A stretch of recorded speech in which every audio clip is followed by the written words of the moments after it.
vamos a aprovechar bien el tiempo. Como ven en sus pantallas, la conferencia que preparé se llama Abrir los ojos. ¿Por qué abrir los ojos? Porque hoy en día nosotros somos objetivo para muchas industrias, porque estamos rodeados de muchas propagandas. Por todos nuestros, digamos, canales sensoriales nos llega información de estas industrias, porque traemos aprendizajes desde generaciones atrás y algunos de estos aprendizajes ya no son los más adecuados de acuerdo con las condiciones actuales, porque las necesidades de nuestro cuerpo y de nuestra mente han ido cambiando, porque lo que nos rodea también ha ido cambiando, porque las grandes industrias del planeta toman a diario decisiones por nosotros y estas decisiones afectan nuestra salud, nuestro medio ambiente y nuestra cultura. Entonces esta es una invitación para que abramos los ojos y no dejemos pasar tan inadvertidamente todo lo que nos rodea. Voy a contarles y a leer algo de una historia que escuché hace unos días. Es respecto de un pintor venezolano de apellido Vargas. Él vivía en Maracaibo. Era un pintor casi analfabeta, pero personas de galerías de Caracas acudían a su taller y compraban sus obras por muy poco dinero, por precios muy baratos. Pero luego vendían sus obras en Caracas, en grandes ciudades, por precios muchísimo más altos. Vargas pintaba cuadros llenos de colores, como estos que vemos acá. Se dice de alguna manera que sus cuadros hasta humillaban al arco iris. Pintaba pájaros y flores mucho más grandes que la gente. Sus obras eran como un canto a la naturaleza. Él pintaba en el pueblo donde nació y donde murió, el pueblo que más petróleo le ha dado al mundo, un pueblo gris de naturaleza arrasada, sin ninguna planta viva, hasta los peces del lago se habían muerto por la contaminación. Ante ese paisaje era donde pintaba Vargas. Escuché también que algunos críticos de arte discutían si Vargas era o no era un pintor realista.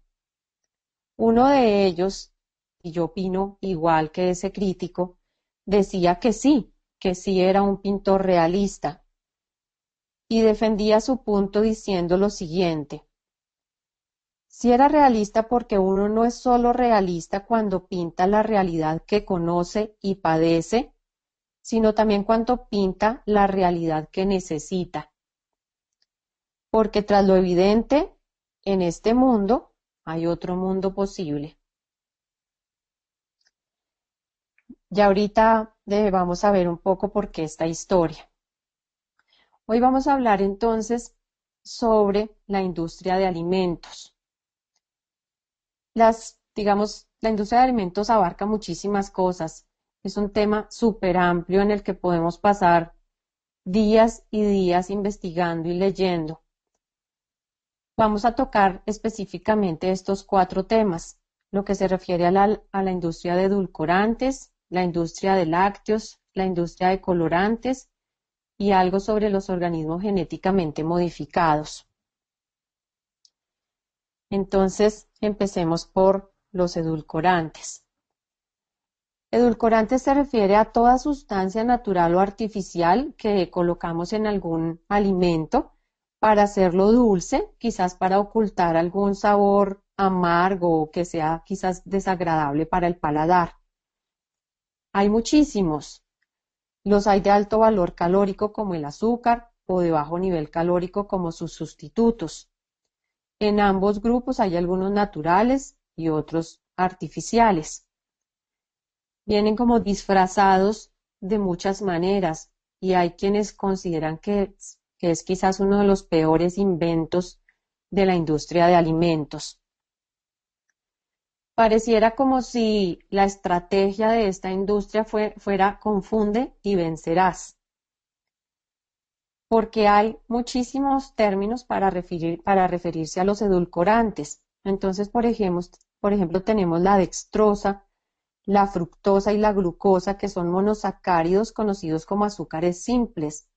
La diferencia principal que hay entre ellos es la manera como el cuerpo los metaboliza. Por ejemplo, la glucosa y la dextrosa son esencialmente el mismo azúcar. Sin embargo, a veces los fabricantes utilizan más el término dextrosa para no colocar el término azúcar en la lista de ingredientes. La fructosa, por ejemplo, se absorbe de manera súper rápida y su carga recae directamente en el hígado. Se ha usado muchísimo en los últimos años y pues varios estudios la consideran muy perjudicial. Los azúcares simples pueden combinarse para formar azúcares complejos como la sacarosa, que es el azúcar de mesa. Este azúcar de mesa es mitad fructosa y mitad glucosa y se obtiene en general de frutas, de plantas y de verduras. También está el jarabe de azúcar alto en fructosa, que es 55% fructosa y 45% glucosa. Es económico y muy endulzante y por eso está presente en muchos alimentos.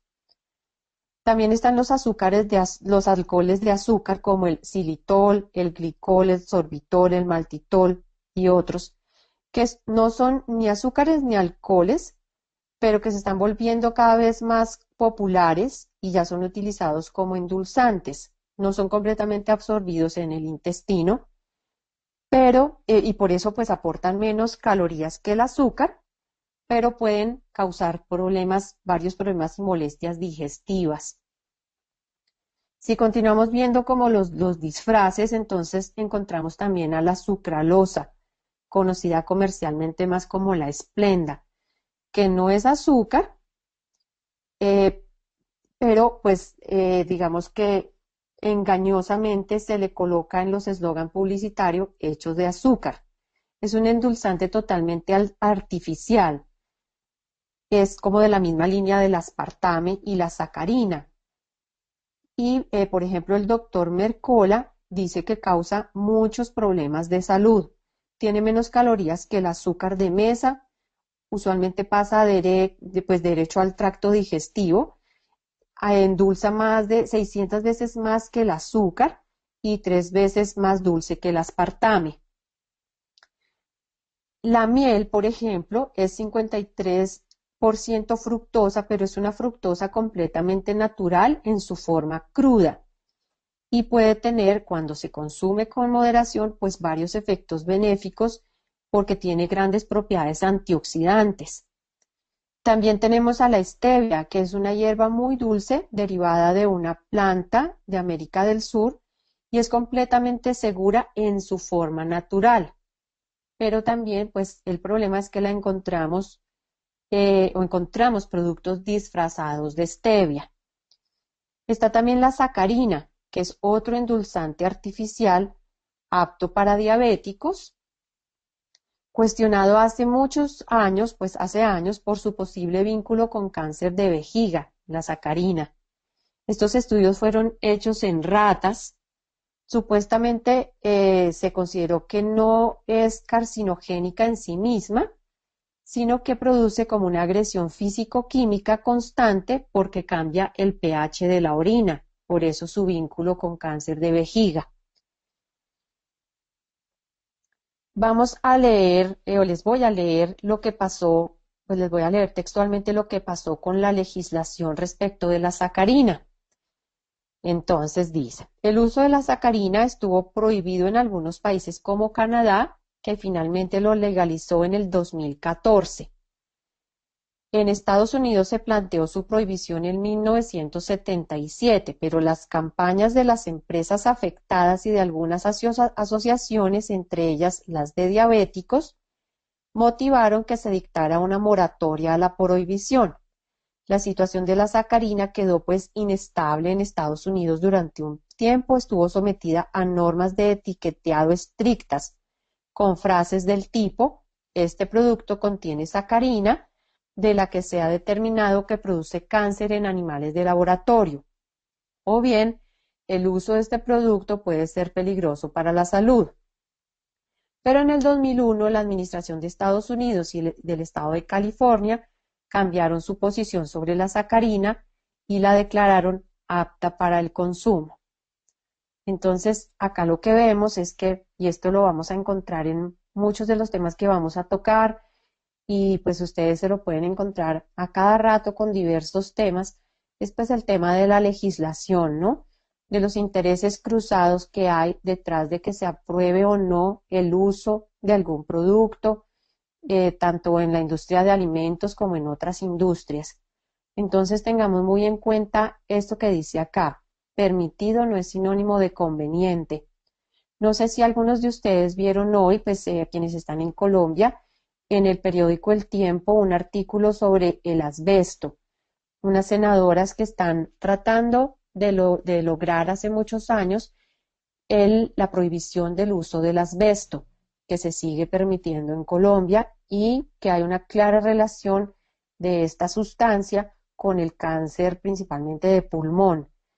No ha sido posible. Cuando ellas ya consideraban que la ley iba a ser aprobada, se movieron todos esos intereses y sorpresivamente no les aprobaron esta ley. Están volviendo a presentarla con muchísimo trabajo de su parte y muchísimas como pruebas, pero pues lo triste es que se exporta, Colombia exporta, por ejemplo, al exterior tejas sin asbesto, pero para el consumo interno en Colombia siguen haciendo tejas con asbesto. Entonces es simplemente una muestra de cómo interfieren muchos intereses acá. Continuamos con los disfraces. También está el ciclamato. Uno más de los edulcorantes artificiales, se parece a la sacarina, también ha sido cuestionado por posibles conexiones con cáncer, pero luego igual fue permitido en la mayoría de países. Está también el aspartame, otro edulcorante artificial ampliamente usado, supuestamente adecuado para diabéticos, pero también con varios cuestionamientos sobre sus efectos en la salud de las personas. Muchos de estos cuestionamientos pues no ha sido posible que prosperen pues más allá. En Estados Unidos, por ejemplo, tenemos que los endulzantes más usados son precisamente la sacarina, el aspartame, la sucralosa y el jarabe de maíz alto en fructosa. Entonces, muchos disfraces. Ahora que se aproxima el Halloween, pues podemos estar hablando de disfraces y el azúcar está disfrazada de muy diversas formas. Pero entonces preguntémonos por un momento, alguien podría preguntar, bueno, pero ¿y qué es lo malo? ¿Qué es lo que importa de todo esto? Pues varias cosas. Por una parte, la sacarosa o azúcar común y demás edulcorantes naturales calóricos como la panela, la fructosa, el azúcar morena, la miel, en diferentes grados según el tipo y según el momento y la cantidad en que se consuma, pues van a aumentar los niveles de glucosa en sangre y por lo tanto la liberación de insulina por parte del páncreas. También pues hacen parte, todos estos edulcorantes hacen parte evidentemente de la epidemia de obesidad. En altas cantidades llegan a afectar el estado de ánimo, promueven la irritabilidad y el nerviosismo. También aceleran el envejecimiento por un aumento de la glicación. La glucosa se une a proteínas como el colágeno, entonces se acelera el proceso de envejecimiento. También se altera la flora intestinal por el aumento de hongos y parásitos, es decir, las bacterias que realmente deben estar en nuestro intestino empiezan a sufrir una alteración a causa de todos estos edulcorantes. Además, el azúcar es adictiva, causa reacciones en el cerebro similares a las del alcohol y otras drogas. Los dolores de cabeza, los antojos, la irritabilidad que uno siente cuando hace un proceso de desintoxicación del azúcar, cuando suspende el consumo de edulcorantes, pues son unas señales de esa adicción. También sucede que se correlaciona el consumo de azúcares y de endulzantes con mayor agresividad, con menor capacidad de concentración y con aumento de la hiperactividad. Entonces, con los niños este es un tema muy importante, porque hoy en día está la industria de medicamentos, que es otra bien importante, pues suele poner bajo consumo de medicamentos a niños con déficit de atención e hiperactividad. Muy posiblemente lograríamos grandes mejorías si se disminuyera drásticamente el consumo de azúcar en estos niños. También los edulcorantes debilitan el sistema inmunológico, se roban algo de la vitamina C que nuestro sistema inmunológico necesita y causan inflamación, que ya quizás muchos hemos oído que la inflamación crónica, la inflamación sistémica a nivel celular está en la base de casi cualquier enfermedad degenerativa. Acá lo vemos en la diapositiva. La resistencia a la insulina y los valores altos de azúcar en sangre también se han relacionado con enfermedades neurodegenerativas, por ejemplo, con el Alzheimer. Varios estudios de en Harvard correlacionan el consumo de azúcar con la aparición de cáncer y estudios en Berlín la correlacionan con una menor capacidad de memorización. Con los edulcorantes artificiales pasan cosas parecidas, edulcorantes que son teóricamente aptos para diabéticos y sí, puede que no eleven el azúcar en sangre, pero tienen un efecto altamente desestabilizante precisamente sobre toda la microbiota intestinal. Y cada vez se sabe más que todas estas bacterias que viven en nuestro intestino requieren de un equilibrio como muy perfecto, digamos. Y cuando se afectan, esto empieza a afectar nuestro cuerpo a muchísimos otros niveles. Uno creería que una flora intestinal afectada simplemente produce quizás diarrea, estreñimiento, un colon irritable, pero no es así. El sistema inmunológico en general sufre cuando sufre la flora intestinal. Incluso cada vez hay más estudios respecto de cómo el estado de ánimo, el genio de una persona, su capacidad de concentración, tienen que ver con la flora intestinal. De hecho, nuestro cerebro y nuestro intestino están altamente relacionados. Incluso nuestro pulmón y nuestro intestino están altamente relacionados. Cuando hay gripas, por ejemplo, si además están acompañadas de estreñimiento, va a ser más complicado que se resuelvan cualquier situación como a nivel respiratorio. Entonces, el equilibrio en esa flora intestinal es básico y se ha comprobado cada vez más que los edulcorantes artificiales aptos para diabéticos alteran tremendamente esa flora intestinal. Además, sucede que cuando se consumen estos endulzantes aptos para diabéticos, pues no se estimula la insulina. Entonces el cuerpo no da ninguna señal de saciedad y no detiene la producción de la hormona del hambre. Entonces suele suceder que estas personas comen más, además por esas alteraciones, cuando consumen algún carbohidrato, por ejemplo una papa, el cuerpo lo absorbe muchísimo más que si su flora intestinal y su producción de insulina fuese normal porque consumieran pues productos digamos más naturales que los edulcorantes totalmente artificiales. Todo esto pues obviamente está relacionado con el síndrome metabólico y la obesidad. ¿Mm? Entonces podemos contestar sí, sí importa, importa muchísimo. Importa cuál edulcorante consumamos, importa cuándo lo consumamos, importa cuánto consumamos, en qué cantidad y también importa con qué lo consumamos. Se recomienda entonces, podríamos hablar pues como de varias recomendaciones. Una recomendación bien importante es siempre leer las etiquetas, detenernos a leer las etiquetas. Para quienes de pronto no lo saben, en las etiquetas siempre el primer ingrediente que encontremos es el que más hay. Entonces pónganse a hacer mañana, así como el ejercicio en distintos productos que tenemos en la despensa o que vemos en el supermercado, empezar a encontrar cuántos de ellos tienen dentro de sus ingredientes, dentro de sus primeros ingredientes, el azúcar o alguna de las azúcares disfrazadas que nombramos hoy.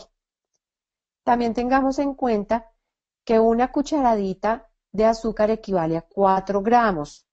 Es decir, que si un producto nos dice que tiene 20 gramos de azúcar, pues eso significa 5 cucharaditas. Y ojo, hay que tener muy en cuenta que en las tablas nutricionales de los productos siempre nos describen pues lo que hay por porción, no toda la caja. Obviamente, si estamos viendo un cereal, esa tablita describe como la porción que se serviría supuestamente a alguien y no lo que hay en toda la caja. Y ojo, porque muchas veces esa porción es chiquitita para que esos indicadores sean chiquiticos. Pero lo más común es que un niño, un adulto que va a desayunar con un cereal, pues no se sirva esa pequeña tacita de cereal que está descrita en esos ingredientes. Entonces ahí toca empezar primero a dividir y luego a multiplicar, porque entonces de pronto nos dice 20 gramos de azúcar, entonces nosotros dividimos y decimos, ah, son 5 cucharaditas, pero luego hay que volver a multiplicar porque resulta que yo no me voy a comer solo una porción, me voy a comer quizás dos, entonces ahí ya no son 5, sino que son 10 y así sucesivamente. Vamos a intentar empezar a tener mucho cuidado con todo esto que vemos en esta diapositiva. Las gaseosas tal vez es como bien evidente.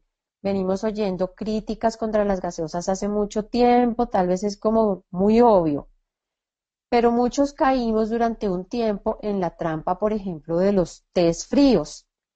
Entonces, claro, de pronto alguien pensaba, no, qué chévere, ya no voy a comprar gaseosa, sino que compro un té marca X, porque es que el té tiene sus propiedades, el té verde, y claro, los tés en su estado natural tienen muchas propiedades, pero ¿qué sucede? Cuando está en esta botella, obviamente no es lo mismo y su carga de azúcar es prácticamente equivalente a la de una gaseosa. También vamos a fijarnos mucho más en los jugos de caja, en todos los jugos de botella, porque el contenido de azúcar y muy posiblemente en varios de ellos, el siguiente tema que vamos a tocar, el de los colorantes, también está presente. Los jugos de frutas que incluso podemos hacer en la casa, también vamos a pensar un poco más al respecto, porque es muy diferente comerse una naranja en cascos que hacer un jugo de naranja.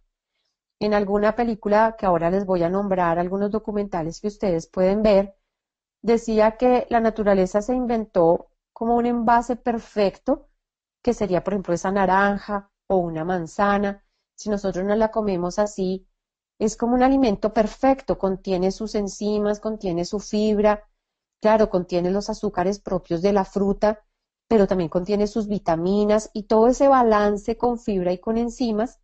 Está bien que nos comamos una naranja, una manzana, pero entonces venimos nosotros, viene la industria de alimentos y crea un procesador para que saquemos un extracto de jugo de naranja, un extracto de jugo de manzana, para el cual, por ejemplo, necesitamos 4 manzanas. Y todo lo saludable de esa manzana queda en el procesador y nosotros nos tomamos el líquido y el azúcar de esas 4 manzanas. Entonces, pensemos bastante en ese tema. ¿Por qué no comernos la fruta en su estado natural y perfecto en vez de dañarla mediante un proceso de un procesador, de un licuado, de una coladora? También tengamos en cuenta el tema de las salsas. Si nos ponemos a mirar, todas las salsas tienen dentro de sus ingredientes algunos de los azúcares disfrazados de los que hablamos ahorita. Estamos consumiendo diariamente entre 20 y 40 cucharaditas de azúcar cuando se considera medianamente aceptable en términos de salud que consumiéramos unas 8. Vamos a ver unas cifras. En 1700 una persona promedio consumía 4 libras de azúcar al año. Para 1800 ese promedio había subido a 18 libras por año. Para 1900 llegó a ser de 90 libras por año. Y se considera que para el 2009 el 50% de la población estadounidense estaba consumiendo media libra de azúcar por día, o sea, 180 libras al año. Imagínense esa cifra tan increíble. Y sí, podemos pensar muchas veces que esas son cifras como infladas, que eso no nos pasa a nosotros porque eso pasa es en otros países, pero la realidad es que no estamos tan lejos de estos datos. Y una prueba es simplemente que hemos visto cómo en nuestros países las cifras de obesidad, de diabetes tipo 2 han ido en incremento y de todas las dolencias relacionadas con el consumo de edulcorantes, como las que mencionamos hace un rato. Entonces, en conclusión, vamos a buscar evitar el consumo de esplenda, de aspartame, de fructosa, de jarabe de maíz alto en fructosa, de sucralosa, dextrosa, azúcar blanca, azúcar morena, es decir, todos los disfraces. Vamos a volvernos como una especie de detectores de azúcar disfrazada. En su lugar, vamos a preferir la stevia pura, la miel de abejas pura o jarabe orgánica, lo mismo con la miel de agave o el azúcar de coco. Pero acordémonos, muy importante, cuándo la comemos, cuánta comemos y con qué nos la comemos. Para tener una guía fácil, ¿cuándo? Pues idealmente no después de un periodo de ayuno. Es decir, no estoy en contra de que después de haber hecho una comida muy balanceada con un buen plato de verduras, una buena proteína, nos comamos, por ejemplo, qué delicia, una fresa cubierta de chocolate negro. Pero ahí entonces importa cuándo me la estoy comiendo. También importa con qué, precisamente lo que yo coma antes, o si estoy mezclando, sí, unas ciruelas pasas, por ejemplo, que tienen una alta como condensación del azúcar de la ciruela, pero si me la estoy comiendo al lado de un puñado de almendras, pues va mucho mejor que si me las como solas. Entonces, todo eso interesa y precisamente eso es lo que se aprende cuando uno hace un proceso detox como el que vamos a estar iniciando próximamente con todo el grupo de Prosperity, por lo menos acá en Colombia. Y sé que obviamente en los otros países en que estamos presentes también llevamos con frecuencia procesos en que se aprende precisamente todo esto acerca de qué comer, cuándo comer, en qué proporciones consumirlo. Acá vienen unas recomendaciones para quienes les interese más ahondar en este tema. Entonces son o libros o documentales que nos empiezan a mostrar a quienes les interesa que comamos tan mal. Entonces, hay una entrevista y un libro que se llama Malcomidos, ahorita lo voy a mencionar nuevamente. También está un documental que es That Sugar Film, The Secrets of Sugar, Food Matters, Cowspiracy, Food Inc. Y en general hay varios documentales que podemos revisar para profundizar sobre estos temas. Hay un punto que cuando yo lo aprendí me pareció bien interesante y se refiere a este término bliss point. Bliss point es precisamente como ese estudio que hace la industria de alimentos para lograr la mezcla exacta que nos hace querer más.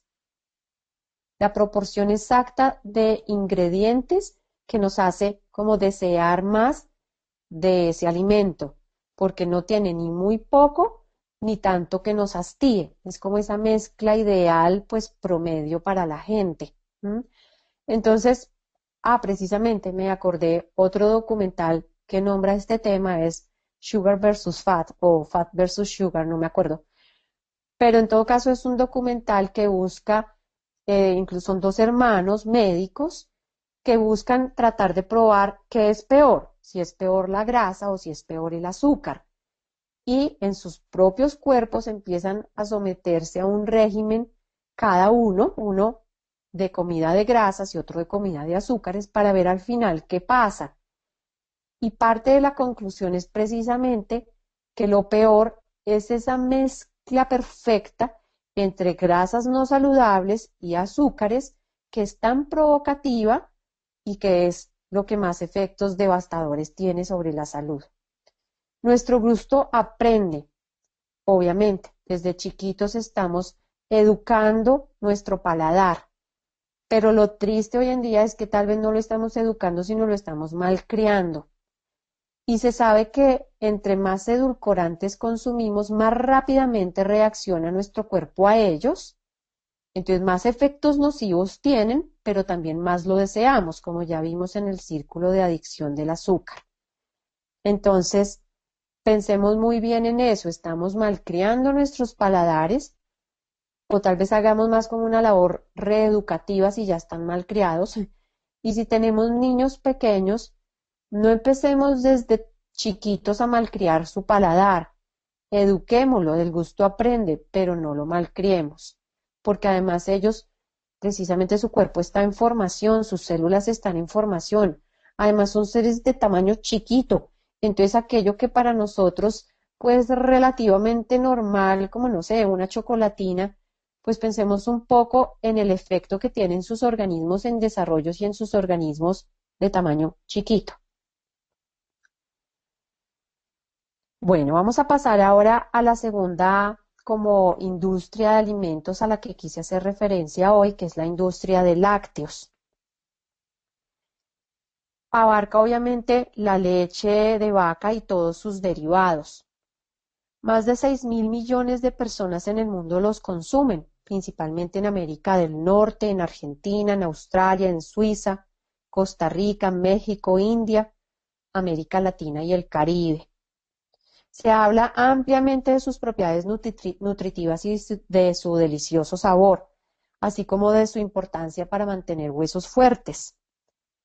Pero cada vez hay más razones para cuestionar qué tan adecuado es consumir tantos lácteos, qué tan adecuados para la salud. Muchos nutricionistas, principalmente en Occidente, la recomiendan como fuente de calcio. Estados Unidos consume lácteos en altísimas cantidades y sin embargo, este país presenta una alta incidencia de osteoporosis. En este sentido, hay que tener en cuenta que aun si el producto lácteo en cuestión tiene altos niveles de calcio, eso no se relaciona necesariamente con que ese calcio sea biodisponible. Es decir, pueden estar ahí en ese producto, pero eso no significa que nuestro cuerpo lo vaya a poder usar. Hay un estudio en China con 6.500 personas consumidores de lácteos en donde se llegó a la conclusión de que la leche de vaca desmineraliza a los adultos, les roba calcio. Y eso en parte sucede por la relación calcio-fósforo que hay en la leche de vaca, que no es la más adecuada para el ser humano, y eso es lo que causa acidificación. La caseína, que es una de las principales proteínas de la leche, solo es asimilada parcialmente por las personas y sus residuos se quedan en las paredes intestinales, impidiendo que nuestro intestino absorba otros nutrientes. Además, la composición de grasas y que esa composición de grasas de la leche, digamos, empeora cuando se la somete a altas temperaturas para pasteurizarla, que es además un requisito para hacerla más duradera porque es un producto altamente perecedero. Entonces, hacen que la leche sea un producto más inflamatorio, aumentando incluso de forma significativa el colesterol y las grasas saturadas en sangre. Aparte de esto, resulta que la vaca produce la leche con una cantidad de hormonas que su ternerito necesita, hormonas que promueven el crecimiento tan rápido que tiene el ternerito en sus primeros días de vida. Entonces, todo eso está perfecto para su destinatario real, que es el ternero, pero el ser humano no necesariamente requiere o necesita o le convienen esas hormonas, además de todos los antibióticos y pesticidas con los que ha estado en contacto esa vaquita por hacer parte de la industria de alimentos. Para quienes tengan más interés sobre este tema, les recomiendo leer este libro, La alimentación, la tercera medicina, que es un libro que profundiza pues ampliamente en este tema. Veamos ahora el tercer punto de la industria de alimentos que quise tocar hoy, que es la industria de los colorantes. No sé qué tan poderosa es esta industria, la industria de colorantes y preservantes, pero me imagino por la cantidad de productos que los contienen que sí lo es. Y que nuevamente nos encontramos frente a muchas presiones para que estos productos sigan siendo utilizados. En particular voy a hablar sobre la tartrazina, que es un colorante artificial ampliamente usado en la industria de alimentos. Es un polvo amarillo, como se ve acá, soluble en agua y que mezclado con otros colorantes da una enorme tonalidad de varios colores. Este colorante ha sido cuestionado repetitivamente por su posible vinculación con cáncer, también con trastornos de hiperactividad.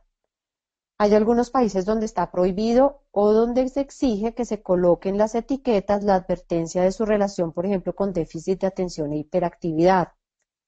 Pero en muchos otros países no se requiere ni siquiera ese tipo de advertencias para que pueda ser colocado en los alimentos. Cada vez con más frecuencia se encuentran casos de alergia a alimentos que contienen este tipo de colorantes, como vemos en la diapositiva: asma, rinitis, cefaleas, picazón, incluso tumores. En conclusión sobre este punto, pues nuevamente, evitemos alimentos con colorantes artificiales, que además no tienen lógica. Listo, muchas veces vemos incluso un jugo de cajita que se le mete el pitillo para que el niño se lo tome, ni siquiera lo vamos a ver, pero tiene colorantes. Entonces ni siquiera hay mucha lógica en que estén colocados allí.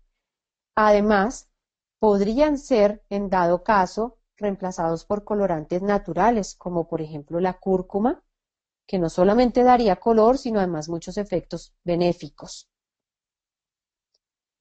Vamos a pasar ahora al cuarto punto que quería tocar, y es lo que se refiere a los organismos genéticamente modificados, las semillas genéticamente modificadas, que además tenemos en estos días la noticia de Bayer comprando Monsanto. Entonces, muchos comentarios por ahí acerca de cómo es que sucede que una industria que envenena es ahora comprada por la industria que va a vendernos los medicamentos para tratar de hacer algo con ese envenenamiento que se produjo. Es un tema súper amplio. Para quien tenga más interés sobre esto, precisamente vuelvo y nombro el libro o la entrevista con Soledad Barruti. Su libro se llama Malcomidos y es un libro precisamente sobre cómo la industria alimentaria argentina, es específico sobre Argentina, pero pues puede ser generalizado a muchos otros países, está causando tantos problemas de salud.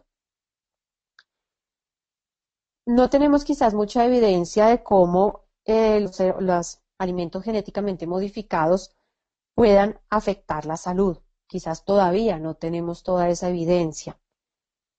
Pero sí creo que podemos estar de acuerdo sobre la peligrosidad de cultivar y consumir cosas provenientes de semillas alteradas genéticamente, aunque todavía quizás no haya pruebas totales, porque eso se va a ir dando con los años. Pero también además podemos empezar a preocuparnos o continuar preocupados por el hecho de que una empresa esté siendo propietaria única de las semillas que pertenecen a la naturaleza.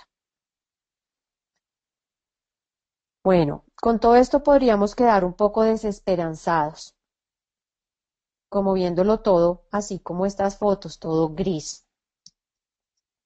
Pero acordémonos ahora, volvamos a la historia del pintor Vargas, que mencioné al principio, y el pueblo gris donde él vivía y donde él pintaba. Y cómo ante ese paisaje fue capaz de pintar cuadros llenos de colores y de magia. Quizás ahora a nosotros nos corresponde pintar cuadros coloridos, ante un panorama gris. Y vamos a ver qué podemos poner en esa paleta de colores. En esa paleta de colores podemos empezar a poner más de lo natural, más comida fresca, más comida que ni siquiera necesitemos cocinar y, sobre todo, que no metamos al microondas. Preferir lo sencillo, lo smart, las mezclas adecuadas, no malcriar nuestro paladar, como lo dije antes.